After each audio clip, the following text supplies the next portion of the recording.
U.S. Democrats push for a ban on AI price fixing. Meta is making big moves in AI. Microsoft admits it cannot guarantee data sovereignty. Pixel phones catch fire, literally.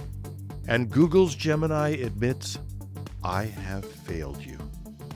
Welcome to Hashtag Trending. I'm your host, Jim Love. Let's get into it. The U.S. Congress is seeing growing pushback against AI-driven pricing that uses personal data to raise prices or lower wages.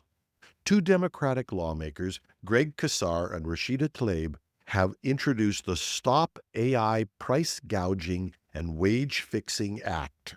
The bill would ban companies from using advanced AI to analyze personal data when setting prices or wages. Casar warned, whether you know it or not, you may already be getting ripped off.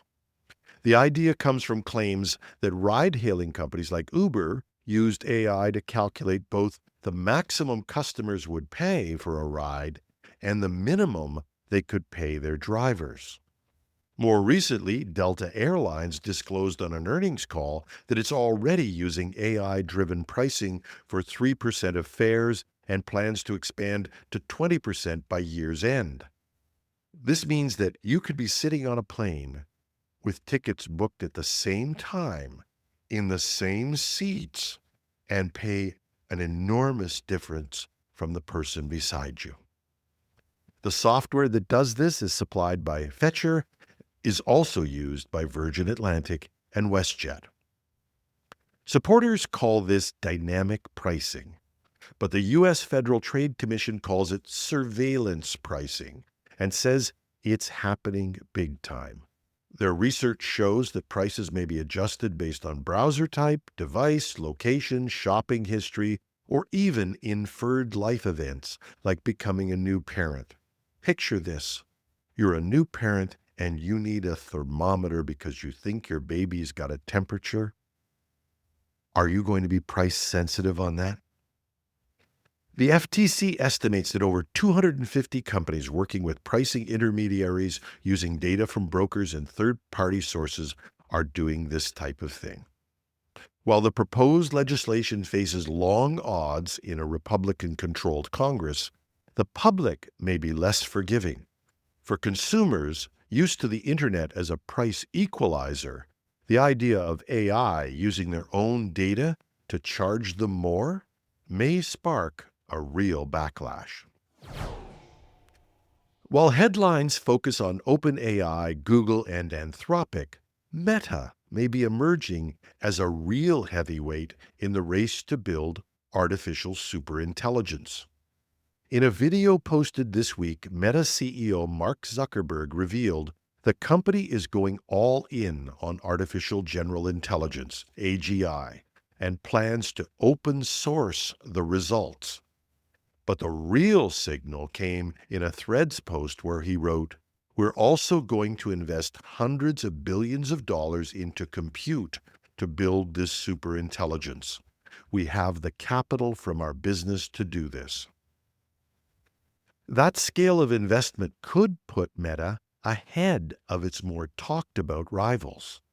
The company already controls one of the largest global social graphs, massive infrastructure, and now has a sharpened focus on AGI through its renamed FAIR, Fundamental AI Research Team. Zuckerberg has also been on a hiring spree, raiding top AI talent from across the industry. He recently acquired 49% of Scale AI in a multi-billion-dollar deal to bring on former CEO Alexander Wang.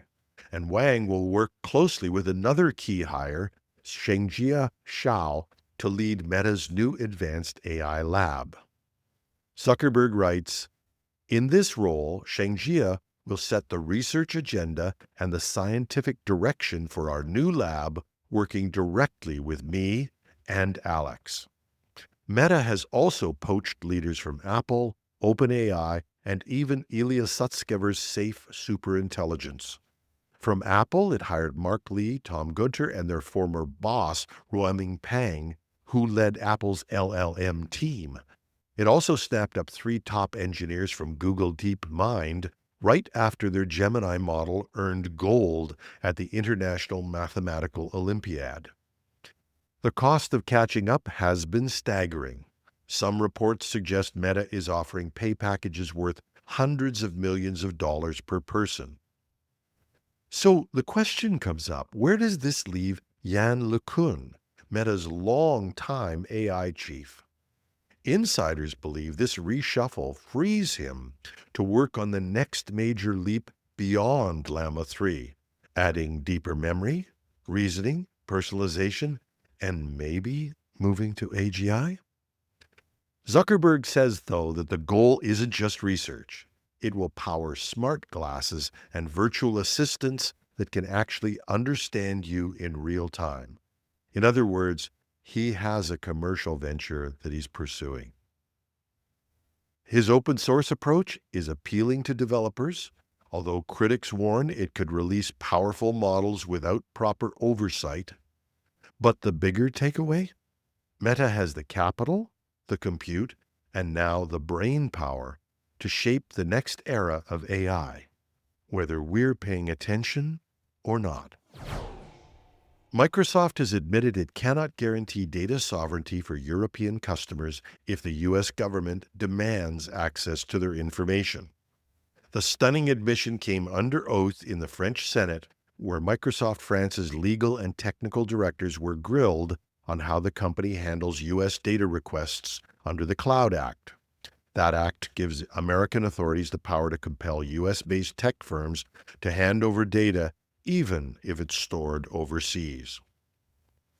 Microsoft's Anton Carnot told lawmakers that the company does push back on unfounded requests, but when asked directly if Microsoft could guarantee that French citizens' data would not be shared without their government's approval, he replied, "No, I cannot guarantee that."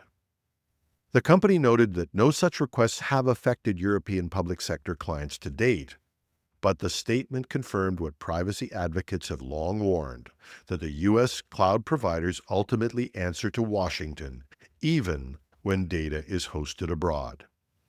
The pressure to build local alternatives is growing. European firms like OVH Cloud and others are pushing for digital independence. One recent flashpoint: Microsoft reportedly cut email access to the chief prosecutor of the International Criminal Court during a U.S. sanctions dispute. After the backlash, the company admitted it should have resisted the order. AWS, for its part, claims a different approach. It says it hires local staff to run European operations and does not retain encryption keys, so even if it's ordered, it cannot turn over unencrypted customer data. Still, Microsoft's admission, especially given the combative stance of the current U.S. administration, fuels concerns that U.S. hyperscalers can't be trusted to respect national data sovereignty. And this controversy may not stay in Europe. It could spill over to Canada and other countries increasingly at odds with U.S. policy. A second Google Pixel 6a has reportedly caught fire, this time while charging overnight, raising fresh concerns about device safety following a recent update that modified battery behavior. The user posted photos of the scorched phone and charred bedsheet on Reddit, claiming that the phone was charging with an official Google charger when the fire started. They said it emitted a strong burning smell and thankfully triggered smoke alarms, so fortunately no one was hurt. This comes just a week after another Pixel 6a burst into flames while charging in a truck. Both incidents appear to involve the same device model and occurred shortly after Google pushed a system update that quietly altered how the Pixel 6a charges, apparently in an attempt to preserve battery life and avoid overheating. The Pixel 6a was released in 2022. It's 2 generations behind Google's current flagship, the Pixel 8, and its mid-range sibling, the Pixel 8a, but it's still a functioning phone and in use. So this July update included code that limits battery levels to 80% and adjusts thermal profiles, but it was rolled out without notifying users. While Google hasn't confirmed a link between the update and the fires, the timing and the similarities, little hard to ignore. So far, Google hasn't responded to this latest incident, but if more reports surface, the company could face scrutiny over whether its background updates are introducing safety risks, especially in older phones. "I have failed you," Google's Gemini told a developer after it mistakenly deleted their code. Hours of work gone in an instant. The incident was shared on Reddit by a user who asked Gemini to help rename a component, and instead the AI overwrote the entire file with partial edits, deleting the original in the process. Gemini's quiet apology, "I have failed you, I'm sorry," wasn't much comfort. Even worse, the changes had already synced to the user's cloud drive, wiping out version history. The file was unrecoverable. It's not the first time this month that AI has put developer work at risk. Earlier, another user reported that the Replit coding environment deleted files without warning and gave no explanation, other than it simply replied, "I don't have an answer for that." In fairness, Replit's CEO jumped on this. His development team worked the weekend, they put in safeguards, and they restored the user's data. With Google, I'm betting no such luck. Google pitches Gemini as a powerful coding assistant, but these incidents raise red flags about giving AI tools write access to critical code bases. Errors that once required a typo or fat fingers now come from unpredictable agents with limited accountability. Google hasn't commented publicly on this incident, but for developers, the message is clear. AI tools may promise speed and convenience, but until they're truly reliable, treat them like interns. Review everything, don't let them work unsupervised, and above all, have an air-gapped backup of your most recent work. And that's our show. Thanks to all of you who pinged me back with your location. Thank you so much. It's not too late, by the way. We're trying to solve some issues with our reporting from our hosting partner, and hey, it's always great to hear from you anyway. Just drop me a note at editorial@technewsday.ca. That's editorial@technewsday.ca, or visit our website at technewsday.ca or .com. Look for podcasts, or if you want to contact us, look for the Contact Us tab. If you're watching on YouTube, you know what to do. I'm your host, Jim Love. Have a terrific Tuesday.